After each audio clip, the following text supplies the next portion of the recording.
हाय, मी सुविधा. Good morning. आज सकाळी ऑफिसला गेली आणि डिझायनिंग वगैरे स्टार्ट करायच्या आधी एक फॉलोअप वगैरे होता, तर ते घ्यायला सुरुवात केली. म्हणजे एका कस्टमरची रिक्वायरमेंट आली होती मॉड्युलर किचनसाठी आणि त्यांनी त्यांच्या फ्लोअरचा प्लॅन पाठवला होता. तर त्याच्या अकॉर्डिंग मी त्यांना कॉल केला आणि त्यांची काय रिक्वायरमेंट आहे, त्यांना कसं किचन पाहिजे आहे आणि किती रेंजपर्यंत वगैरे पाहिजे आहे, ते सगळं मी विचारलं आणि मग कामाला सुरुवात केली.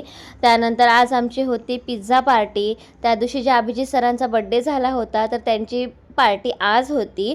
ॲक्च्युली ते बड्डेच्या दिवशीच वेडनेसडेला देणार होते, पण तेव्हा ऑलरेडी सचिन सरांच्या बड्डेची पार्टी होती, म्हणून आम्ही म्हटलं सर तुम्ही फ्रायडेला द्या. तर इथे आम्ही पिझ्झा वगैरे खूप ऑर्डर केले, खूप सारे मील्स वगैरे ऑर्डर केले होते आणि मग आम्ही मस्तपैकी पिझ्झा एन्जॉय केला. म्हणजे बापरे, इतके पिझ्झा लिटरली मी पहिल्यांदाच एकत्र बघत होती. खूप मज्जा आली.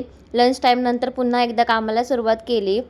आज मी कॅड प्लॅन बनवत होती. म्हणजे आम्ही उलव्याला जिकडे साईटवर गेलेलो, तर त्यांचं पूर्ण घराचं ड्राफ्टिंग ऑटोकॅडमध्ये करून झालेलं आहे आणि इथे मी ऑटोकॅडमध्ये किचन डिटेलिंग त्यांचं करत होती. म्हणजे बेसिकली आम्ही मेजरमेंट घेऊन आल्यानंतर आम्ही पहिले त्याचं कॅड प्लॅन बनवतो, व्यवस्थित ड्राफ्टिंग करतो, त्याच्यानंतर त्याचं 3D बनवतो, कोटेशन बनवतो आणि PPT वगैरे बनवतो. असं आमचं काम असतं आणि असा होता माझा आजचा दिवस. बाय.